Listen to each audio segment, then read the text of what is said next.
Get started.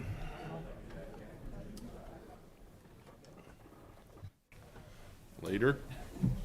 Leaders sit down. Yours truly.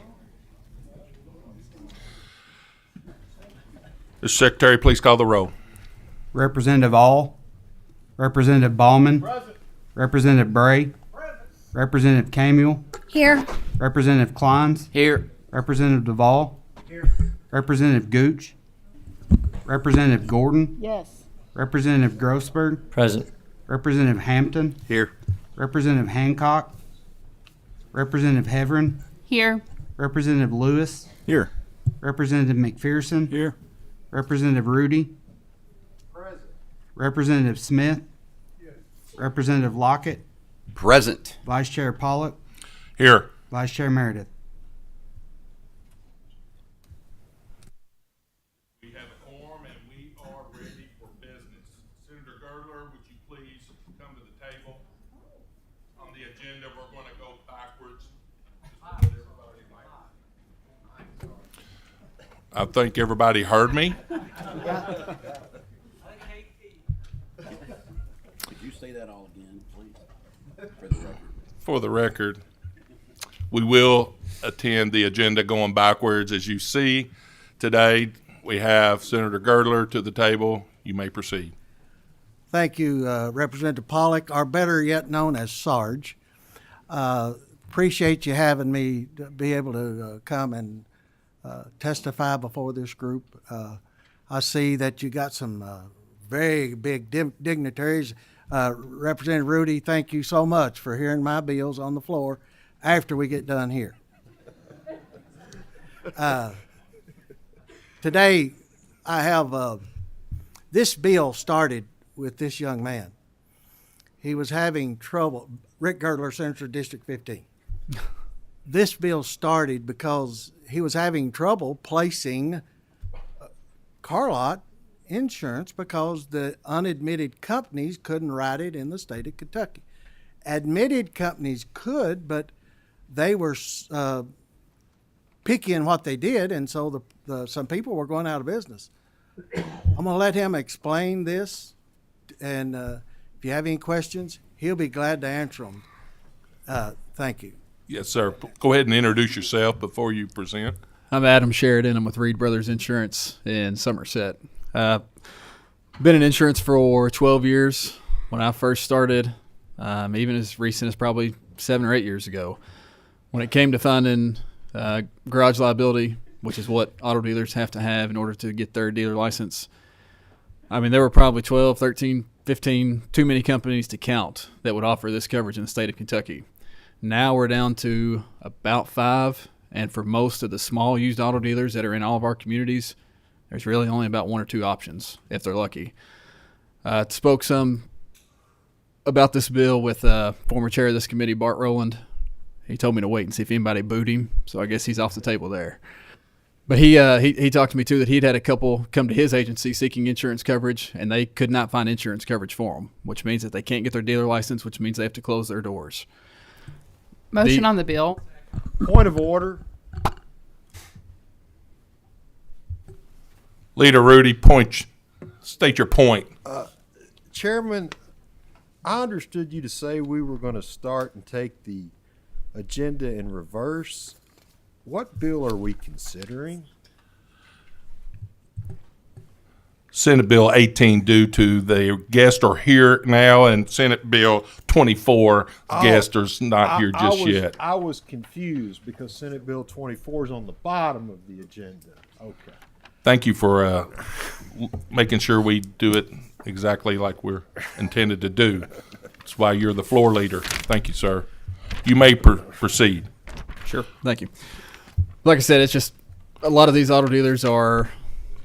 You have a motion in a second. Yeah. Got a motion, second. Don't oversell it. You need to. That's what we're supposed to do, right? Senator Girdler, you got anything else you want to say? We do have a motion and a second No, here. I thank you for taking the opportunity to do it, and I appreciate Stephen Rudy, Representative Rudy up here correcting us this.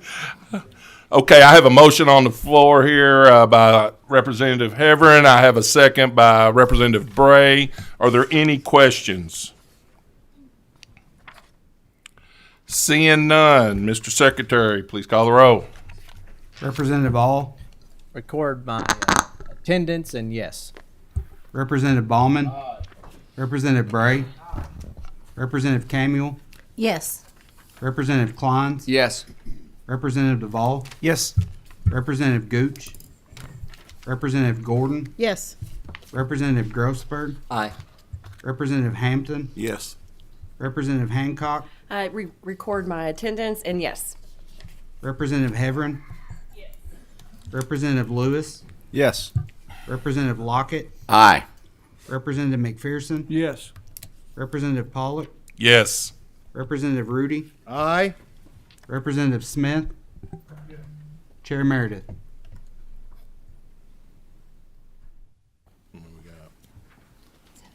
17.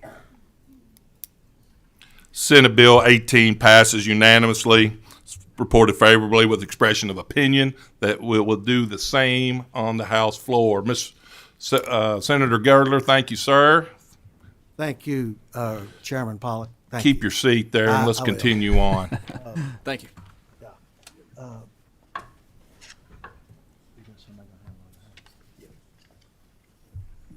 So for the record, Senator Girdler, this is Senate Bill 24.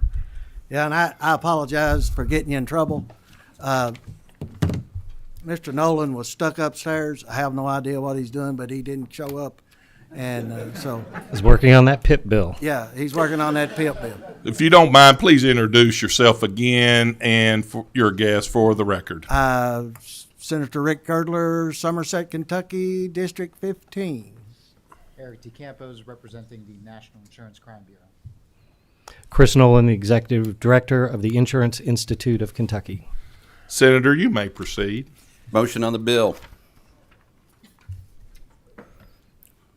I have a motion and a second on this bill.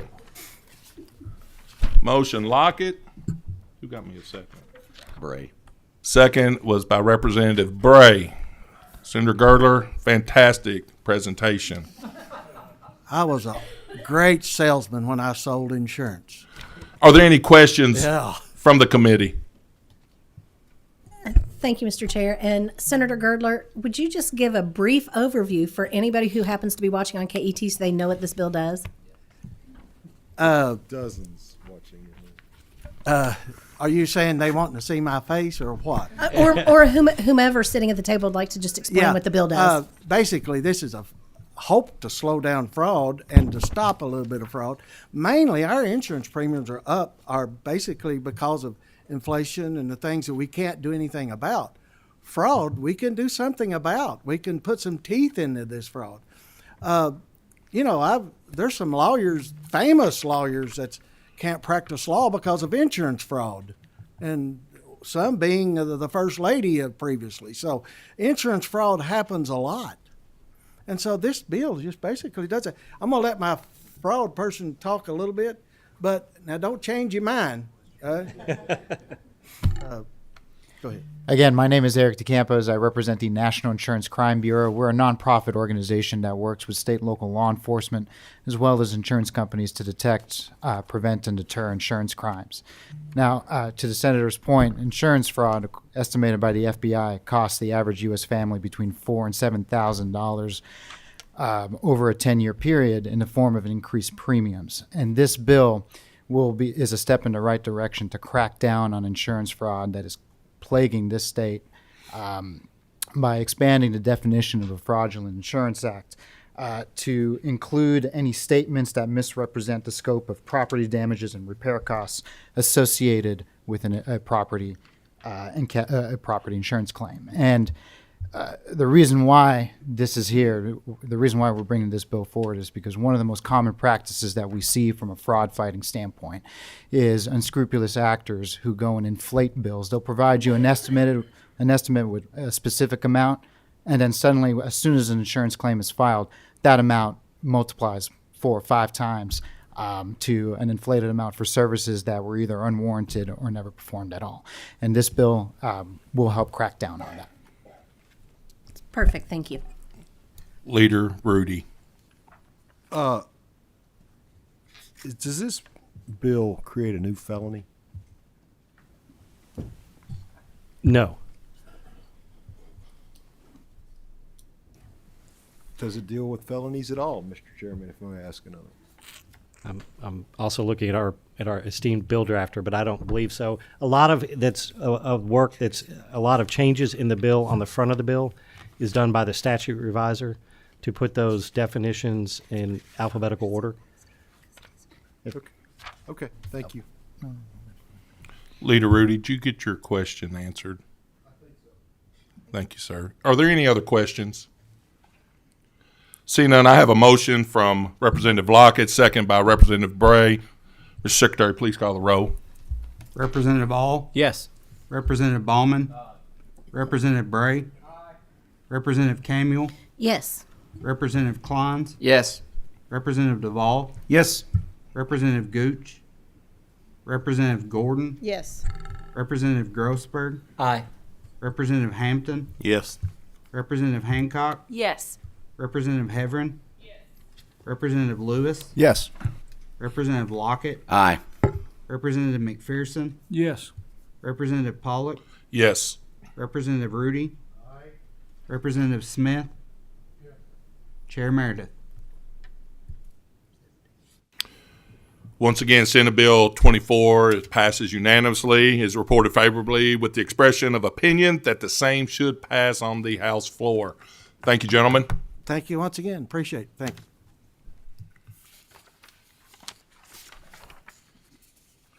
Next up is House Bill 524. Representative Aaron Thompson.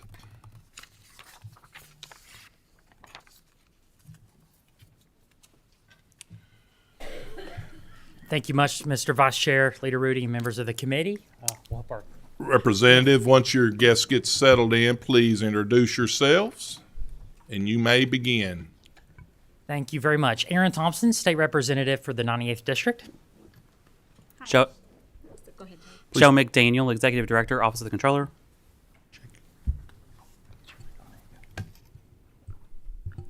Hi, I'm Sherry Wisman. I'm the Director at State Risk. You may begin. Thank you very much, Mr. Chairman. Appreciate the opportunity to be here today. We're here today to talk about House Bill 524. About 2 years ago, KRS was modified to increase our self-insured retention amounts for our state fire and tornado insurance fund. If you're not familiar with the fund, it is basically the self-insurance fund that the state has for our over 7,100 buildings, totaling over $36 billion in particular. So the bill that we're here today to consider and ask you all to consider today really does 2 things in particular. First off, it extends the reinsurance requirements from July 1st of this year to July 1st of 2030. Essentially, these current provisions are set to expire on July 1st, and this will just extend it on out to 2030. And then additionally, while we had the need to work on this particular issue right now, what we also are proposing to do is to modify the name of the fund from the State Fire and Tornado Insurance Fund to the Commonwealth's Property and Casualty Insurance Fund. Motion on the bill. We have a motion on the bill from Representative Lockett, a second by Representative Bray. Are there any questions? Seeing none, Mr. Secretary, please call the roll. Representative All, Yes. Representative Ballman, Representative Bray, Representative Camuel, Representative Klein's, Yes. Representative Duvall, Yes. Representative Gooch, Representative Gordon, Yes. Representative Grossberg, Aye. Representative Hampton, Yes. Representative Hancock, Yes. Representative Heverin, Aye. Representative Lewis, Yes. Representative Lockett, Aye. Representative McPherson, Yes. Representative Pollock, Yes. Representative Rudy, Representative Smith, Chair Meredith. House Bill 524 passes unanimously as reported favorably with expression of opinion and should pass on the floor respectively. Thank you, sir, for your presentation. Thank you all very much. Appreciate it. Thank you. Thank you for your time. Next on the agenda here is House Bill 421, Representative Amy Neighbors.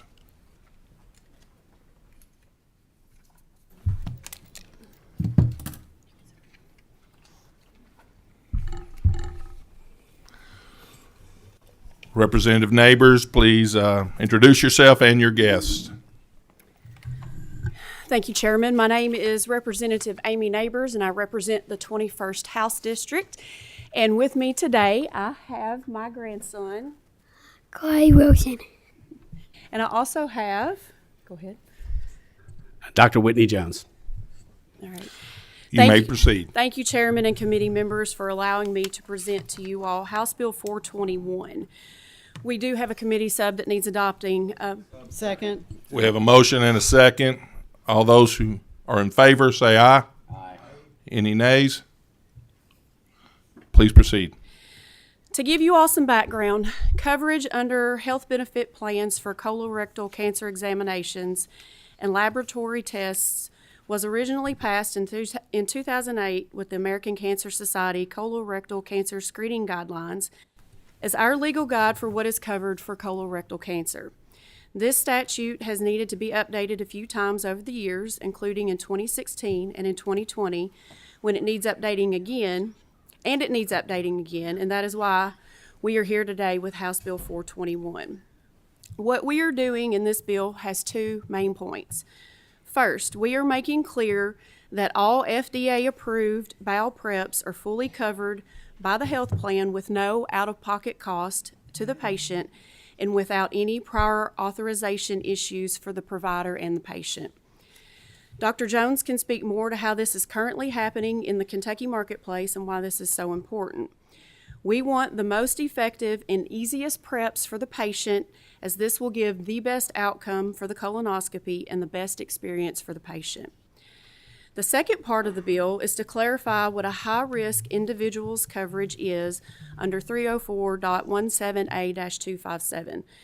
This statute worked well in this regard for many years, but unfortunately, the American Cancer Society stopped issuing their own guidelines any longer for high and high-risk patients. The American Cancer Society recommends the Multi-Society Task Force Guidelines for high and high-risk patients and endorses these guidelines. My bill adds the Multi-Society Task Force Guidelines for the high-risk patients and continues to use the ACS screening guidelines for normal risk individuals. Motion on the bill. May I finish? Would you want to proceed? I would, thank you. Okay. This provides clarity to the health plans, providers, and patients on what their coverage will be for the high-risk patients who have to have colonoscopies and do not qualify for FIT or Cologuard screening options. This work is building upon other great work and bills that have passed before, like Representative Fraser Gordon's House Bill 52. I would also like to add that this piece of legislation is personal to me and my children. Because I was diagnosed with colon cancer at age 40, my son and daughter will need to get their colonoscopies at age 30. Early detection gives us the greatest opportunity for prevention and treatment of this disease.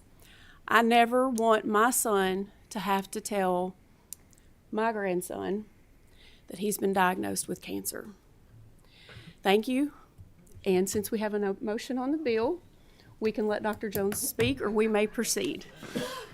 Let's go ahead and proceed. Is that okay with you, Dr. Jones? Yes, sir. So we have a motion by Representative Hevern, and we have a second by Representative Lewis. There are some questions here. Representative Lockett. Thank you, Mr. Chair, and thank you for the bill. This is very important. As someone that has entered into this age range now of being told by my doctor that this is something that I need to do all the time now. I know that this is important. Just for the record, would you speak quickly to the fiscal impact statement that is included in our packets? I just want to make sure it's on the record in terms of the premium impact analysis and the total cost of healthcare impact. So according to that statement, it states that House Bill 421 would have minimal or no fiscal impact on local governments that sponsor health benefit plans for their employers. Actually, this bill could save thousands of dollars here in the state. Thank you. Any other questions from anybody else? Can Go I ahead. make a comment? Yes. Thank you. Representative Neighbors, thank you so much for sharing your story. So many times we talked about to constituents about being able to advocate for things that have happened in their life, and I'm really proud for you to be able to come and advocate as a representative. I also know it's a proud moment for you with your parents and your in-laws here, and so congratulations on bringing them and to be able to pass this legislation with them here. Thank you. Anyone else? So we have a motion by Representative Heverin. We have a second by Representative Lewis, amended by the committee sub. Mr. Secretary, please call the roll. Representative All, Yes. Representative Ballman, Representative Bray, Representative Camuel, Yes. Representative Klein's, Representative Duvall, Yes. Representative Gooch, Representative Gordon, Yes. Representative Grossberg, Aye. Representative Hampton, Yes. Representative Hancock, Yes. Representative Heverin, Representative Lewis, Yes. Representative Lockett, Aye. Representative McPherson, Yes. Representative Pollock, Yes. Representative Rudy, Aye. Representative Smith, Chair Meredith. House Bill 421, amended by the committee sub, has passed and is reported favorably with the expression of opinion that the same should pass on the House floor. Thank you so much, Representative Neighbors, for your presentation. Next on the agenda here is House Bill 236, Representative Adam Moore.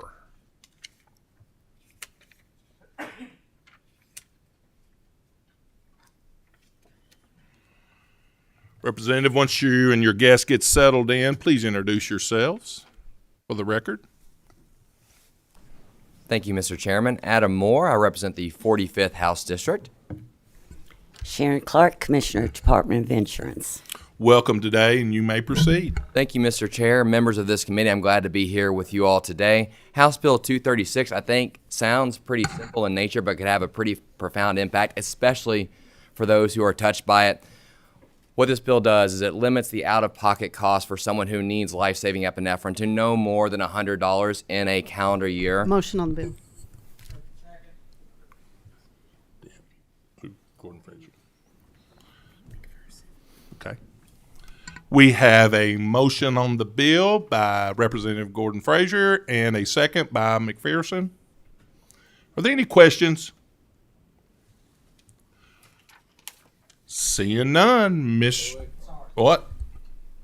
Oh, sorry. Go ahead. Mr. Chairman, is there any prohibition on doing the razzing and hazing in committee versus on the floor so we can have a little more liberty at doing so? Since I'm the chair today, all hazing happens on the floor. All right.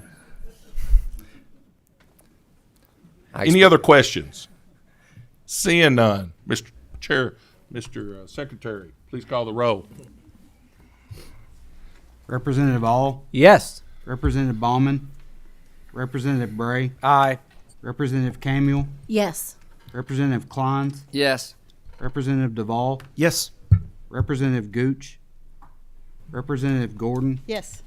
Representative Grossberg, Permission to explain my vote briefly, and I promise I'll be serious. Okay. This is a very important bill. I'm glad it's coming before us.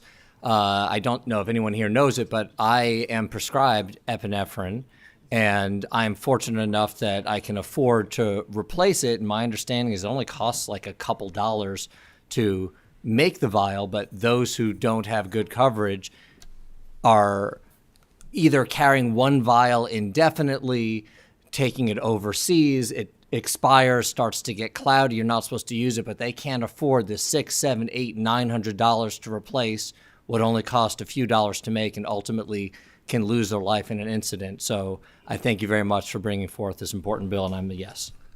Representative Hampton, Yes. Representative Hancock, A very proud yes. Representative Heverin, Yes. Representative Lewis, Yes. Representative Lockett, Yes. Representative McPherson, Yes. Representative Pollock, I'm a yes. I also want to acknowledge a fantastic bill here, and I vote yes for my son-in-law, Mr. Blake Milby. Thank you. Representative Rudy, Representative Smith, Chair Meredith. House Bill 236 passes and is reported favorably with the expression of opinion that the same should pass on the House floor. Thank you, sir. Thank you, members of the committee, and I look forward to hopefully no razzing on the House floor. Commissioners, always good to have you here in our committee. Thank you. Last one on the agenda is House Bill 210. Representative Lockett, would you take over chairing this committee? Yes, sir. Next up is House Bill 210. Representative Pollock, if you would, come to the table, and any guests that you may have.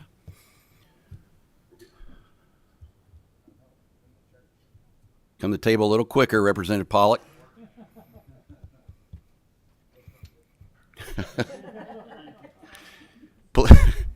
Please introduce yourself and the guests, and your guests. You may proceed. I do believe we have a committee sub. Have a motion and a second on the sub. All in favor, say aye. Sub is adopted. Representative Pollock, you may proceed.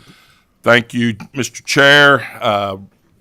Representative Michael Sarge Pollock, District 51.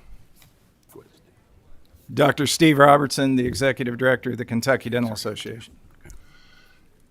House Bill 210 is basically offering the opportunity that the dentists and the dental plans have worked together for the benefit for our employees who take in their dental as a group benefit, and it's obviously an opportunity to work together and make this work. We have a motion on the bill as amended by the sub and a second. Would you like to proceed, Representative, or would you like to not continue? In honor of Ash Wednesday and church services, I will not have any further words to say. Yes, sir. Are there any questions from members of the committee? Representative Gordon. Hi, thank you for being here, and I understand this has been a work in progress for quite some time, so it's nice to see it come to fruition. My question is in regards to the same issue with what I call third-party carriers is happening also in the vision and hearing field. And so my question in regards to being able to assign those benefits, is this just like supplemental plans, like a Delta Dental, that type of thing, or in some instances, our traditional carriers like Anthem, United Healthcare, they will actually contract with a third party to administer their hearing or vision benefits. So could you speak to, does this apply to both instances, or is this just for supplemental plans?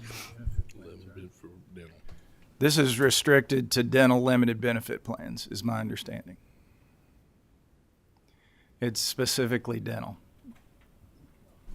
Well, I know that, but I mean, is this for a dental supplemental plan, or is it in the situation they have contracted with a third party to administer their dental benefits? Trying to understand, just to make sure I understand your question. Okay, let's this say is basically saying in this particular bill that the plans pay the dentist directly, and that the transparency of the patients knowing that they are responsible to pay the dentist as well. Exactly. My question is in regards to, so let's say a person has an Anthem plan and they elect to purchase the dental rider on that Anthem plan. What is happening in the field is Anthem will contract with another provider to administer their hearing plans or their dental plan. So my question is, does this cover both instances, or is this just if someone has they've purchased a separate supplemental dental only plan. So this, go ahead. My understanding is that this will basically apply to any non-ERISA dental plan within the state of Kentucky. But I'm going to be very honest and tell you that question might be better directed to Commissioner Clark. I will follow up. Thank you.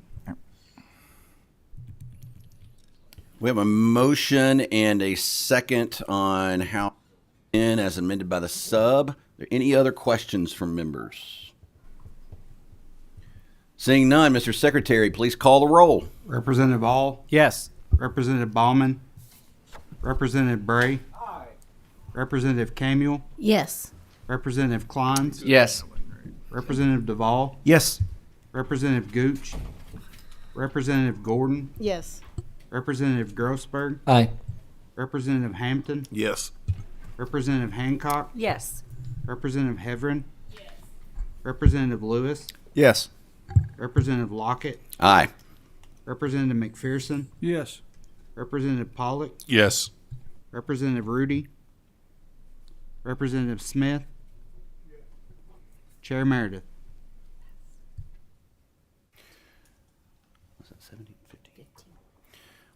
With 15 yes votes, no votes, House Bill 210 does pass and is reported favorably with the expression that same should pass on the House floor. Congratulations, Representative Pollock. Thank you, Mr. Chair and the committee. If there are no objections, we are now adjourned. Just a reminder, committee, don't forget about our banking and insurance dinner tonight down at the Foundry at 6 o'clock. Yes.